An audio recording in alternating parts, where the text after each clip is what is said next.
Hare Krishna, dear Vaishnavis, thank you all so much for joining in for this wonderful reading book club. And we are very blessed to have Ananga Manjari Prabhu with us.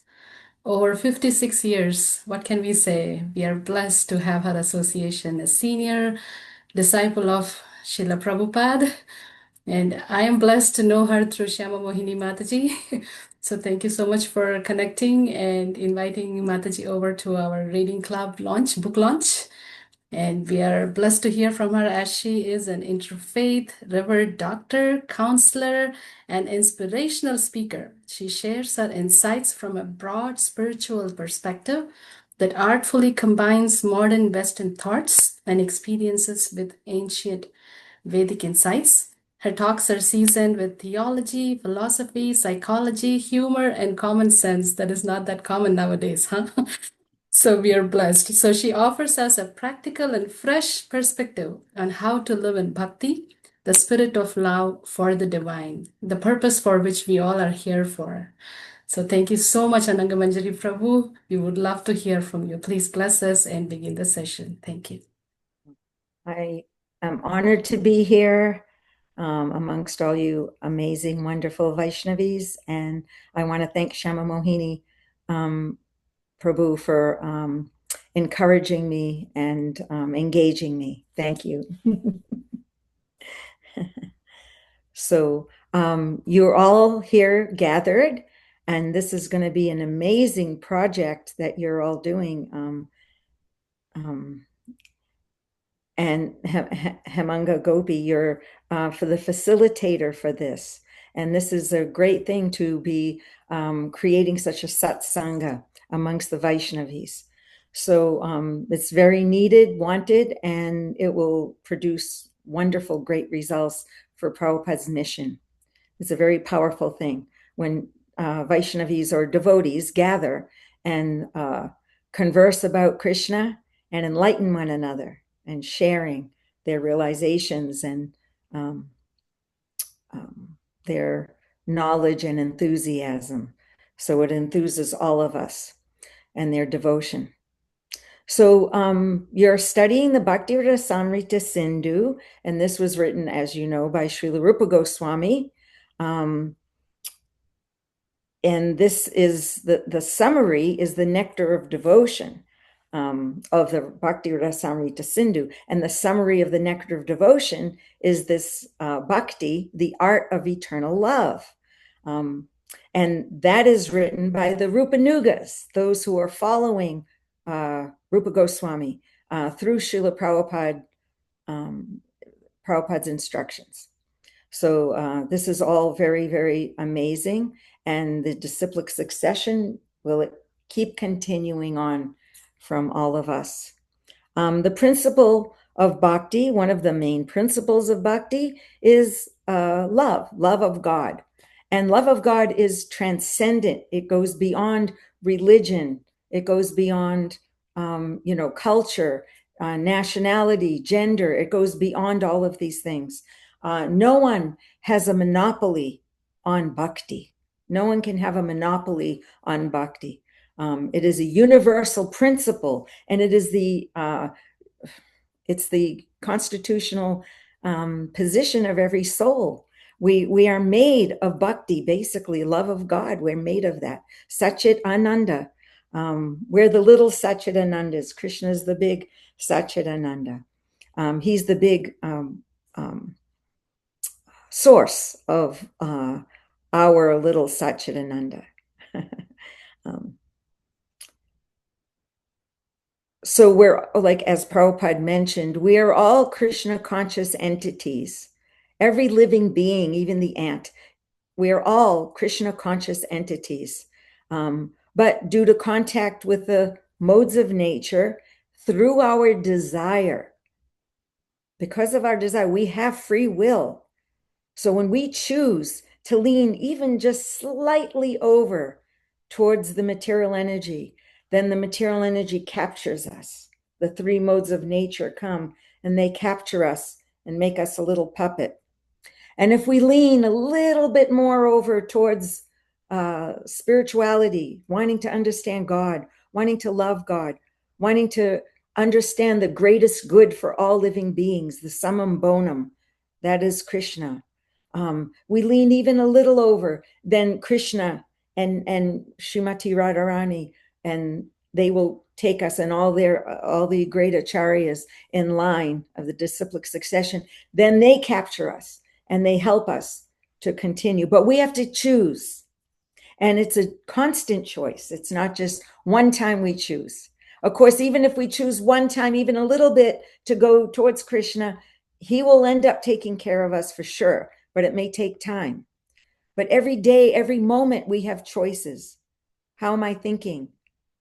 What am I doing with my senses? How am I engaging my mind and senses in the service of Krishna? So that is our choice at every moment. And so we want to go in that direction. The nectar of devotion is the ocean of bliss. We used to, when I first joined in 1970, the press was in Boston Temple at the time, the ISKCON press. And it was only it was like a small machine that they were printing out the books on. And they had the press there, and they were even binding the books. The devotees themselves were binding the books together with glue and stuff. And it wasn't done very well, but it was the nectar of devotion, and it came out, and we were all so happy, and Prabhupada was so proud of it. It had a beautiful picture of Radha and Krishna on the cover. And so we were so excited that we would go out on the street for Sankirtan and we would sing, "The nectar of devotion is the ocean of bliss." And we would dance and sing, and then the holy name, of course, as well. But so it's an ocean of bliss that Rupa Goswami has given us to understand the essence of the spiritual world, the essence of Krishna's relationships with all living entities, and how important Srimati Radharani is, because we through Radharani we get to Krishna. It's only because she loves Krishna that we want to love Krishna, because she's bringing us there to Krishna out of her love. And just like Prabhupada, is based on his love that we're even able to continue in any kind of devotional service. It's out of his mercy and kindness that we're able to do what we're doing for Krishna. So when we are driven by our choice and desire to control things, that is the opposite of bhakti love. That's the opposite of the Bhakti Rasamrita Sindhu, when we want to control due to our idea that we want to be the supreme controller. Prabhupada said, teach the children 3 things: that Krishna is the creator of everything, the owner and controller of everything, and that he is your best friend. So if we can accept Krishna in our heart as our best friend, that, in other words, in later on in Bhakti, in the beginning of Bhakti Rasamrita Sindhu, in the beginning of Nectar of Devotion, it's explained that one of the symptoms of surrender is to understand that the Lord will always protect us and he'll always take care of us, and that we have no fear. He's our ultimate maintainer. He'll take care of us. He'll guide us and direct us just where we need to go to reach Krishna. That's a great, in other words, understanding that Krishna is our friend and our well-wisher, our best well-wisher, then we feel satisfied, and we'll feel strength in Krishna consciousness, keep our faith in Krishna consciousness, and we'll be able to continue serving Krishna and go close to him, and that he's our friend. This is important. So he's the owner and controller. So that means I cannot be a controller. I have to leave it up to him. And we can measure our devotional service by how much we are attached to the fruits of our activities. When we want to control someone, we want to control their actions. Even our children, sometimes we take too much control over their actions and over their ability to think for themselves. This is not what Krishna does to us. Krishna gives us a choice. He tells Arjuna in the end of Bhagavad Gita that I'm giving you all this knowledge. Now you do what you like with it.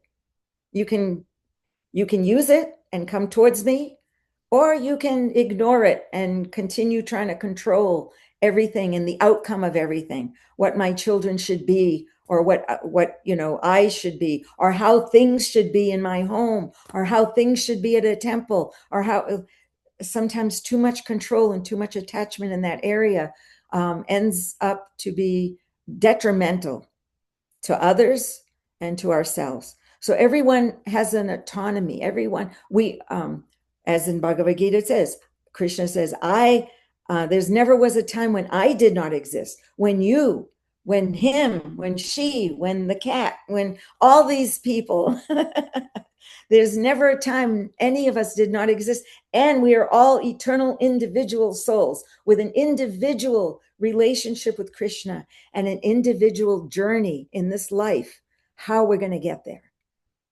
No two paths will be the same in that sense. Anyway, so there's so much variety in the spiritual world. And this Nectar of Devotion is a little introduction of all the variety that's in the spiritual world that we can take part of. Later on in the different chapters, it explains the different rasas that you can have with Krishna and how they intermingle with all kinds of emotions, even ghastliness, even fear, even, envy is there, a little bit of envy, but it's not like of the material world. Why? The difference is because it's giving pleasure to Krishna. We're engaging in these, we get these emotions out of, there's ecstatic bhav that I have no understanding of, but it's describing these things, how all these emotions from the Nectar of Devotion that are being described are all to please Radha and Krishna, bringing them together and being happy that they're together. So this is our life and soul, is to try to just accept all the gifts that Krishna has given us and to be grateful for it. That's all our business is. Sometimes we try hard to follow everything by the letter, but the smarter Brahmins have done that since 5,000 years ago. And that's not the process. That's not the process of bhakti.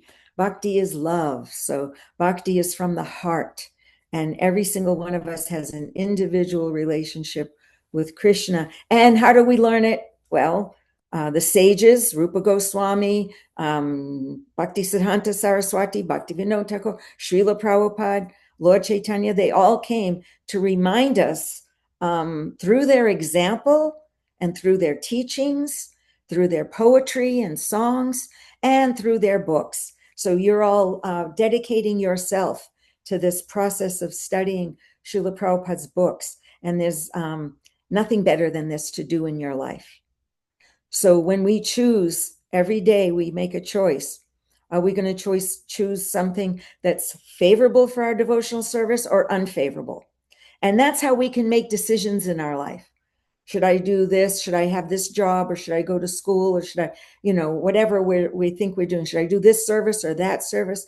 What will be the most favorable for my devotional service and the most favorable for helping others to engage in, to enthuse them and inspire them and uplift them in devotional service? That's a way we can judge how we can make decisions in our life. And of course, conferring with each other as friends and devotees and sisters. That's really important. Is there any comments or questions so far? I know the time is limited. So anything that so far what we spoke or what you've been reading recently or anything? Come on, girls. Let's converse about Krishna and enlighten one another.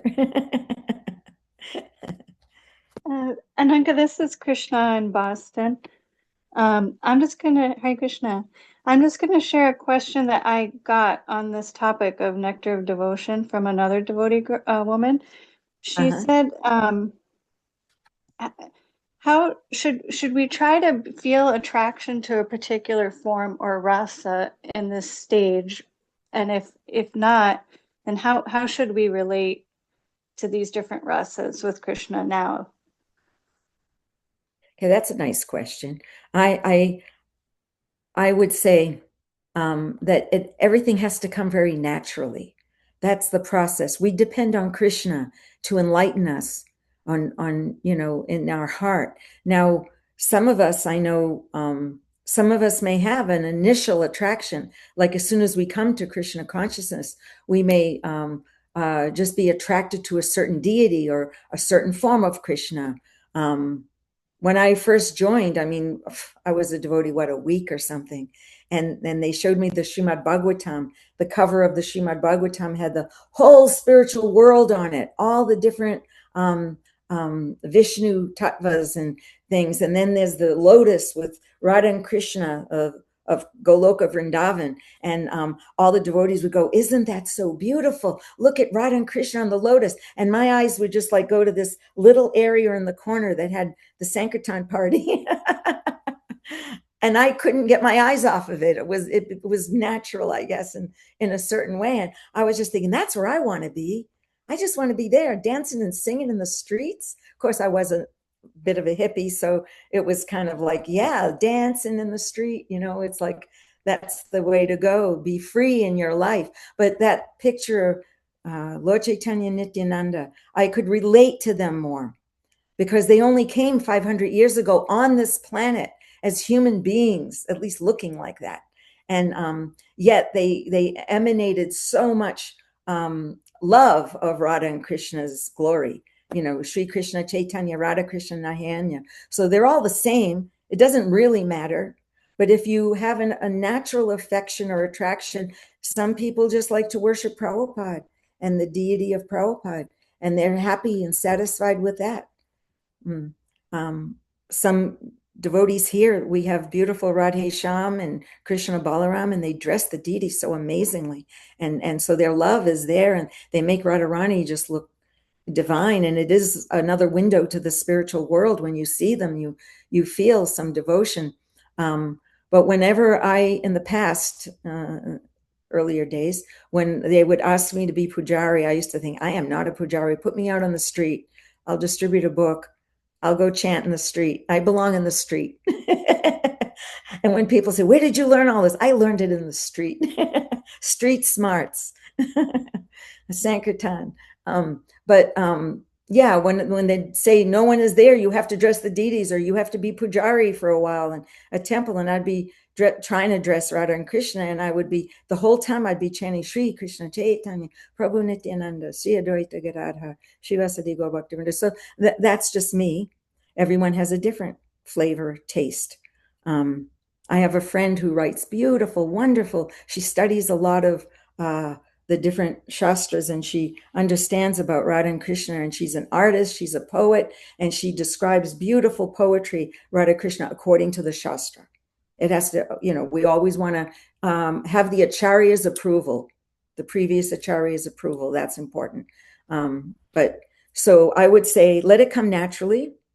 And if it's coming naturally, it may not, we change. The spiritual world is not stagnant.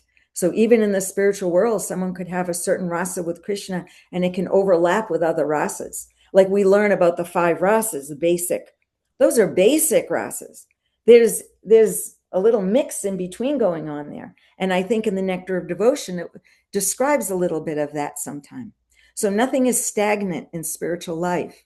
I hope that helps. Does that help? Yes, thank you very much. Yeah.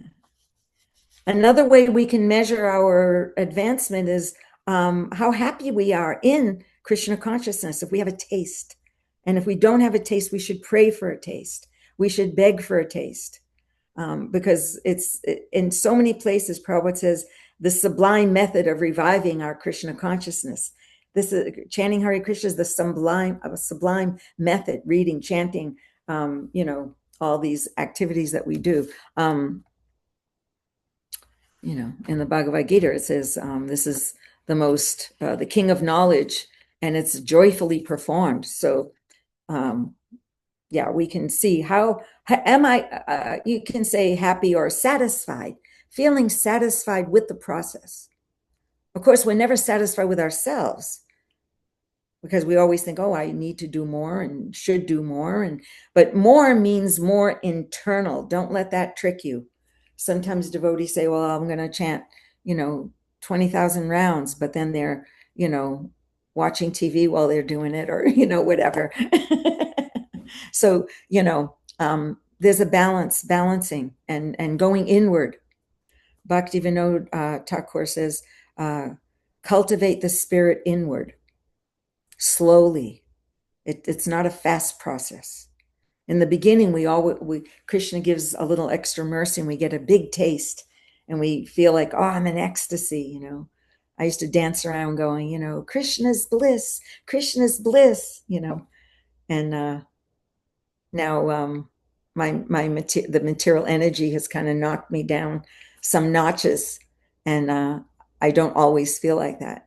I theoretically accept, I know that Krishna is bliss, and I had experienced now and then the bliss, but I'm not in that state constantly. And that's what we strive for, not for the bliss, but for serving Krishna, and then that's blissful.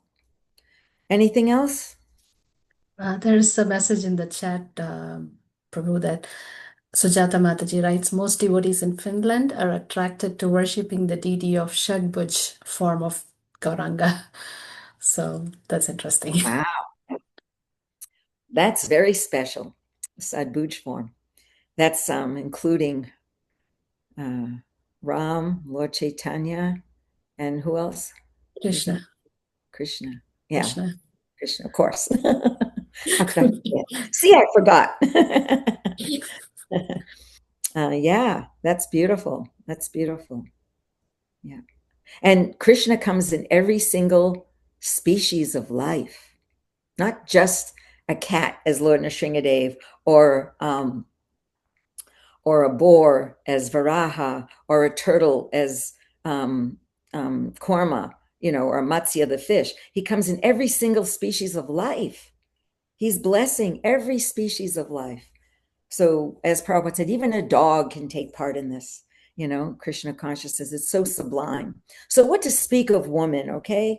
I'm not going to go there right now too much, but when people are saying that woman can't do this, can't do that, can't go back to Godhead without a husband, can't do this, there's so much nonsense going on. Sorry, but I'll just say that briefly. Even a dog can take part in it, Srila Prabhupada said. So even a dog eater can become a Brahmin. So, and Prabhupada was powerful enough to be able to come to the West and you could say ignite Krishna consciousness in the hearts of Sudras and women in the West.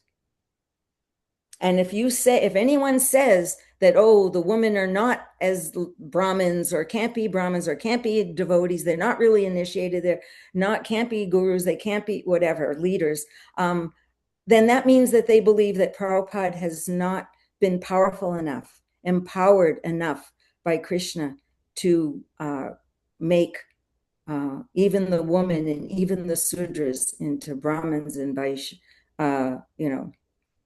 great devotees. So that's all I'll say on that part. But just to encourage us all, we're not nothing. One time a devotee raised his hand in a class and he said, Prabhupada, I'm nothing. Prabhupada said, no, you're not nothing. That's impersonalism. You're a devotee of Krishna, but you have forgotten. Now I'm here to remind you. So that's how we take our lives and hearts and soul. Shama Mohini, yes. Hare Krishna. Wonderful seeing you here. Yeah. Yes. So actually, I have 3 questions from 3 devotees, 3 Vaishnavis who could not join at this time, but they asked me to please ask these questions. Then they're going to be listening to this recording later on. Okay. So the first one is, it says, which practices of devotional service are most practical for someone living in modern society? Which practices? Which practices of devotional service are more practical for someone living in I would modern say society? whatever is practical for you, do as much as you can. That's the principle. Prabhupada wanted us to do as much as we can. We can't do everything, then you choose what things are favorable for your devotional service. We can't say, then you have to. Prabhupada did say one time, there was a devotee who was working very hard. Prabhupada gave him a huge engagement. He was a Westerner, and he gave him this big engagement to open up like several different temples in Delhi. Of course, now there are several different temples in New Delhi. But Prabhupada put him there as the president, a little Jewish devotee, very sweet. And he didn't know Hindi that well or anything. And Prabhupada said, now you have to make so many temples in Delhi. And he was in so much anxiety that it was hard for him to do anything, to do any of his service, because his mind was so disturbed. How Prabhupada wanted me to do this, I can't do it. It was so much guilt and bad feeling. So some devotees went to Prabhupada and said, Prabhupada, he's so upset.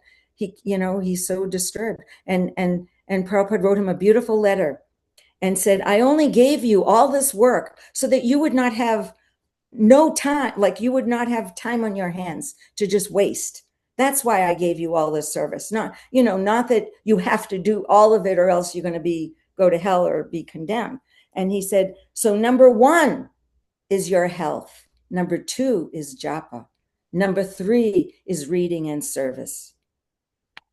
So number 1 is health, because if you don't have health, you can't function. You can't think straight. You can't speak nice. You can't concentrate on anything. And you can actually get very mentally disturbed. And that's not going to help you or anyone in Krishna consciousness.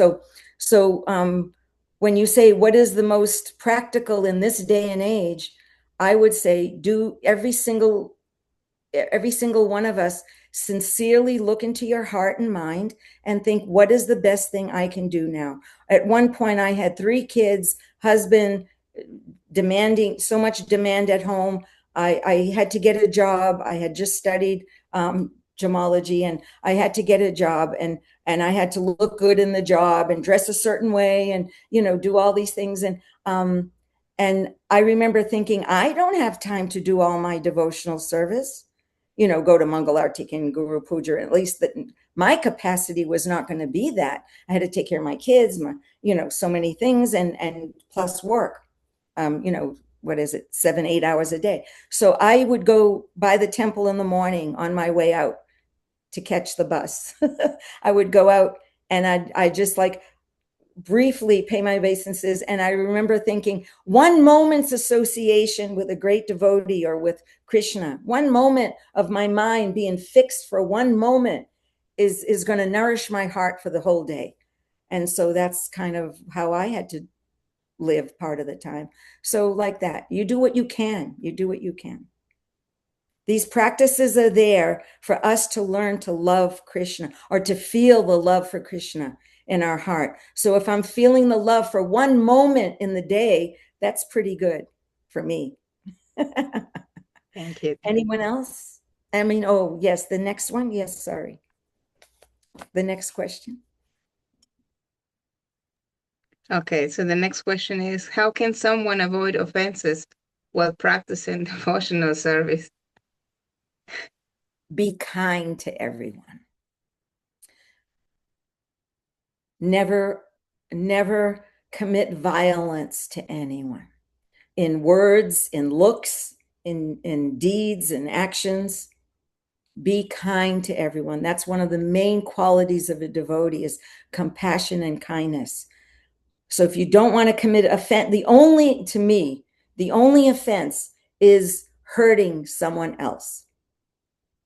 So to the extent that we are becoming aware in our consciousness and aware in our Krishna consciousness, then we will not want to hurt anyone else. We don't want to intimidate them with our words, putting them down, making them feel bad or less than what they are. Our words should always be uplifting and encouraging for other living, or for anyone, devotees, non-devotees, animals.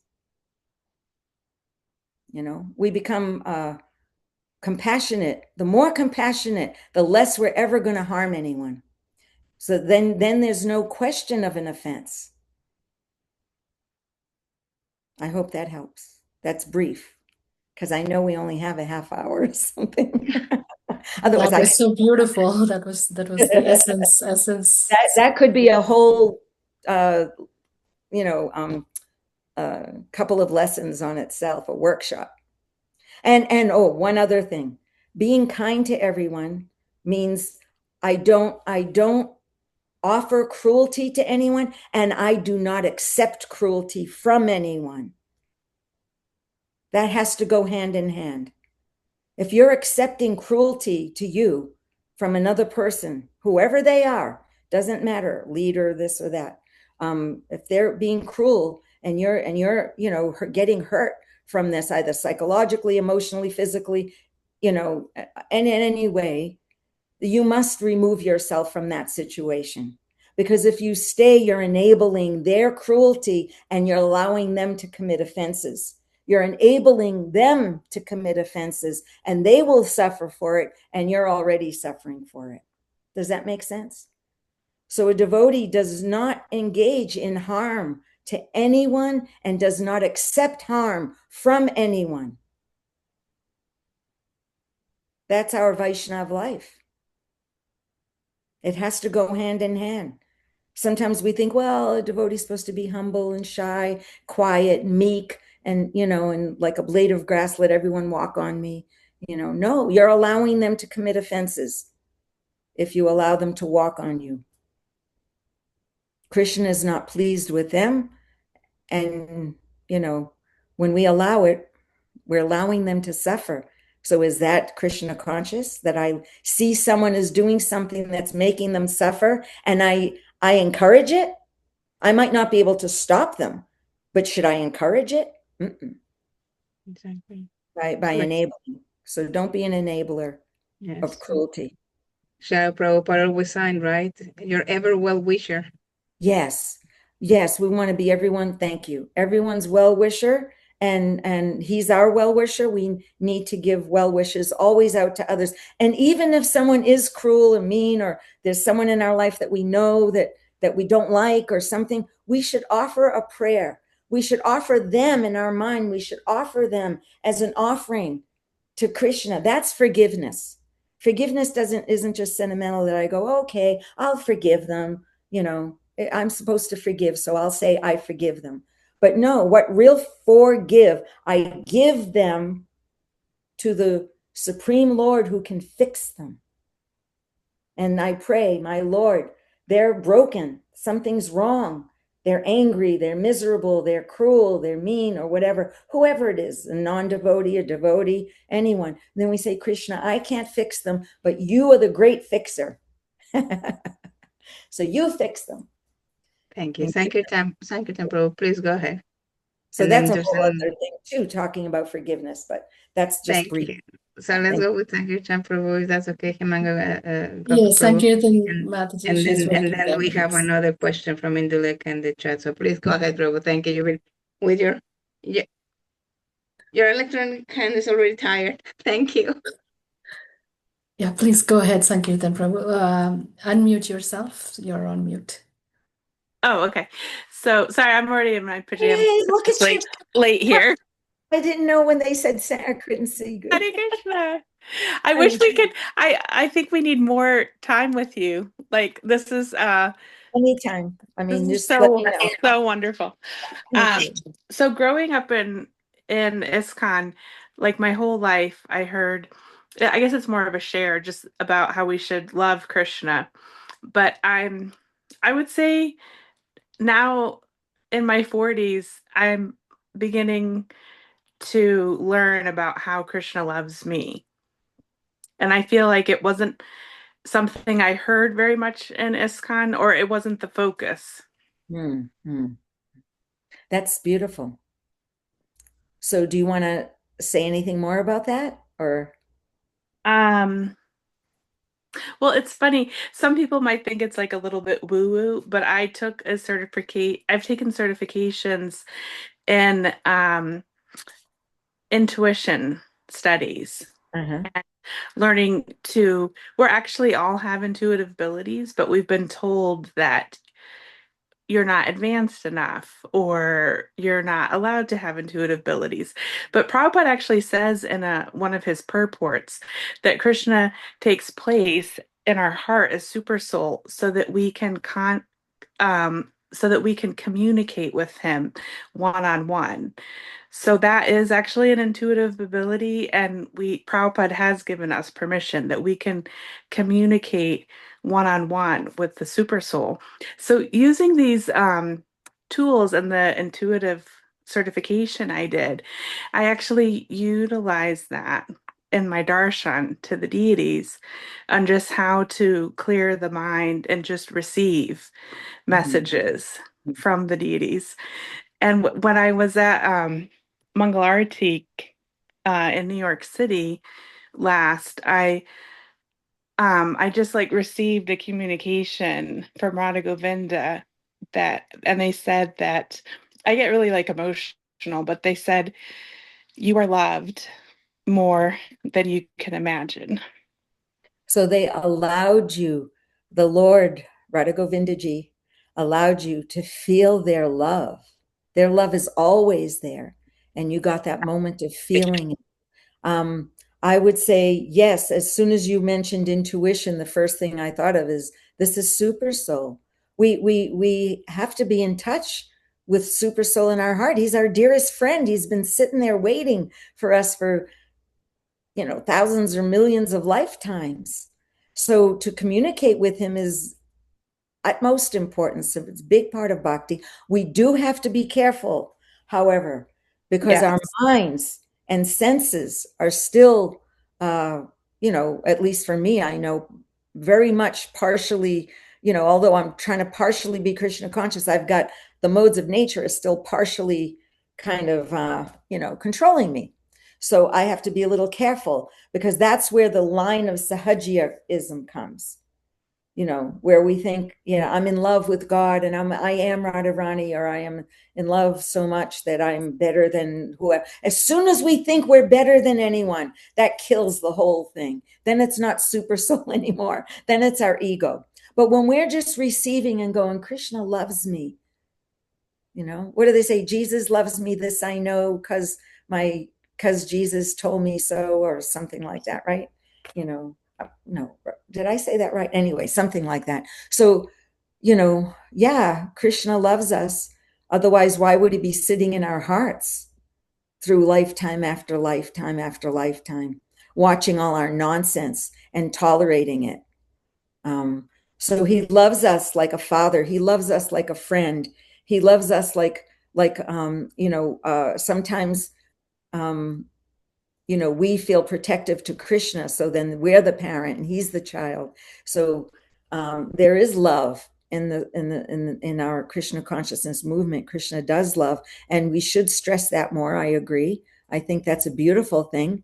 And we just have to be careful that our reciprocation, when we feel reciprocation from Krishna, that we, is it favorable for my devotional service or unfavorable?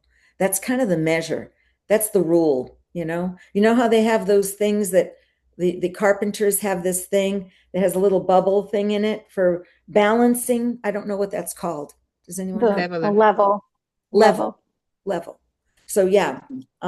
So I used to play with it. My father had one and I used to play with it. The little bubble goes this way and that way. So is it favorable or unfavorable? And we need to be balanced in the favorable area, That's how we can kind of judge.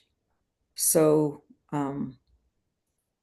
yeah, we have to be a little careful. And if we're not sure, we always have Shastra, we have friends, Shiksha gurus, and we have, sadhus from the past that lead us in certain directions. I have a business and so my kids make fun of me all the time. They come in my office and they'll go, Mommy, how are you running a business? Like, we can't believe that you can run a business. You're so spaced out and such a hippie, easygoing person, going with the flow. And I said, actually, it's super soul, it's Krishna. Sometimes I'll get an idea that, oh, I need to start doing this. And then I'll start reading or hearing in the business world like that this is the new thing to do. And I'm like, I didn't know, but it came, it just comes. So sometimes it helps.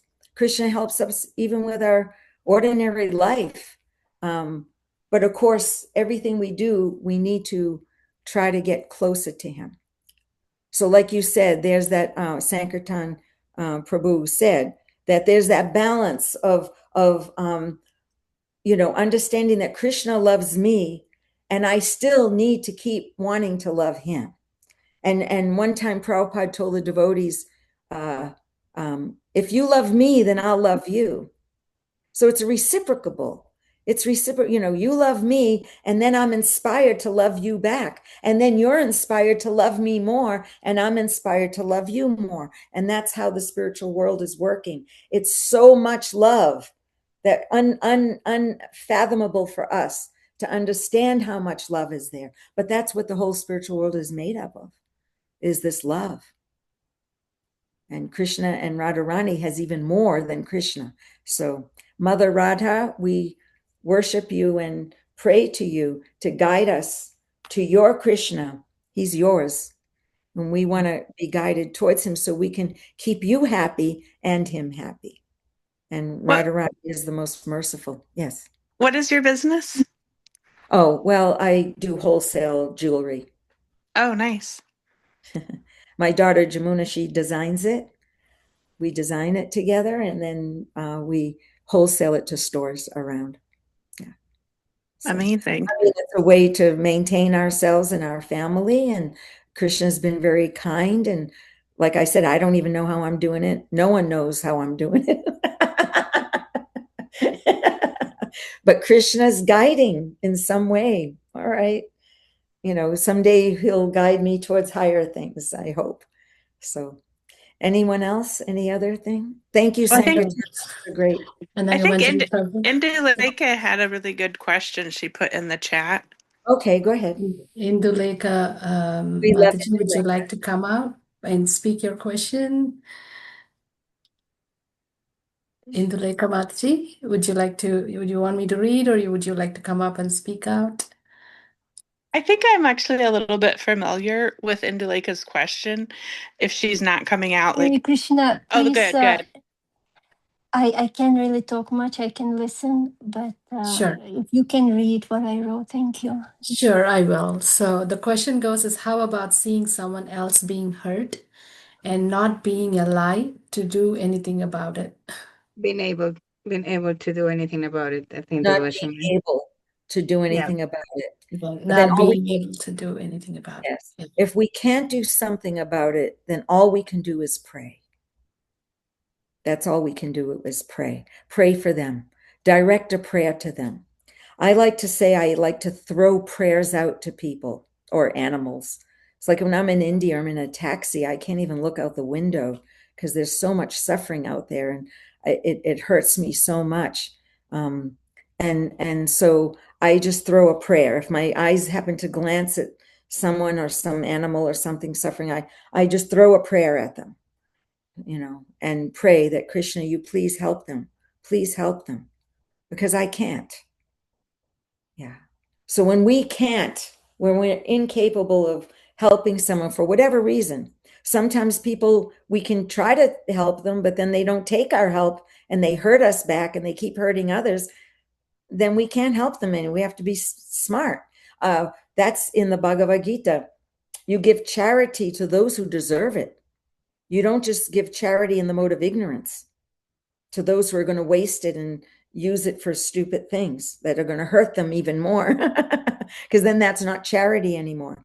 So charity, compassion, love, kindness, prayers, therefore, well-wishing. Of course, well-wishing and prayers are for everyone, but if we can help someone, we help them. But if we see they're not taking the help, or I can't even reach them to help them, then we offer prayers. Even my mom, when I was young, every time she saw an ambulance, she would start praying to Mother Mary and Jesus to help the person. Please don't let it be too bad. Let them, and if it is bad, then let them think of you. And that's a beautiful prayer. Because then you're putting them in Krishna's hands. So is that all right, Induleka? Yes, thank you. Thank you That's very a much. It's beautiful, very beautiful helpful. question. Intelligent question from a very heartfelt person. Thank you. Thank you all, Vaishnavis. Just keeping the time limit. We don't want to overdo and burn out devotees in the first session, but I see that a lot of us have such bubbling questions there. That's something really important. And we hope to have another whole session with Ananga Manjari Prabhu for question answers whenever her time permits. So there'll be more interactions and you could ask more questions that day. But we seek that may this initial enthusiasm not die or wean off, but we come regularly to read and take shelter of Srila Prabhupada's books. So we seek your blessings, Ananga Manjari Prabhu, that we stay strong and together in reading Srila Prabhupada's books. Thank you. I'm so excited for all of you that you can do this daily, regularly. This is beautiful. God bless you all. It's wonderful. I can do this. I can, Shama Mohini, Prabhu, you can give my email out to everyone, and then I can choose at least some of them, and then you can post the answers, the questions and answers somewhere. So if you want to do that, I'm not good at all the technical aspect, but as We'll you do know. that. Yes, that's fine. And again, I just want to thank you, Ananga Manjari Prabhu, for always being there for us. And my hats off to Hemanga Gopi Prabhu doing the wonderful job. This project is her Yes. baby. And thank you all for supporting this important project. And if I may share something, just request everyone, if you have some time, to go and visit the Vaishnava Ministry North America website and Facebook page for we're having a very nice program coming up in New York. Actually, I'm at the Brooklyn Temple right now. We are attending the UN Status on Women program. So please visit us and give us UN, the more United information. Nations. She's speaking at the United Nations. Well, at the NGO as a parallel program. Great. But it's all teamwork, right? So all of we are here because we care. And Hemanga Gopi Prabhu is putting so much effort that even while in surgery, while not able to walk, she was able to do everything possible just to put this program together. So my hats off and my heart to her and to all of you for joining. So please keep it on. Keep it on. May you heal quickly, Hemanga Gopi. Thank you, Prabhu. Thank you. And we'll end here with our Vaishnava pranams. Vanchakalpatarubhyascha kripa sindhubhya evacha patitanam bhavanebhyo Vaishnavebhyo namo namaha Anantakoti Vaishnavi Vrind ki jai Shri Prabhupada ki jai. Jai. Thank you again. Thank you so much. We'll stay in touch through the WhatsApp group and postings. Hare Krishna. Thank you. Love Love you. Thank you. Hare Krishna. How do I get in the WhatsApp group? Hemanga. That's a good question. Yes. So can you are you able to send me a message on my email that you see on the flyer? Oh, on the Hemanga flyer, there's Gopi. an email Yeah. address? Okay. Yeah, just send Okay. it to me and I'll add you up in there. Okay. Thank you. Yeah, great. Thank you. Haribol. Haribol. Thank you, Prabhu. Haribol.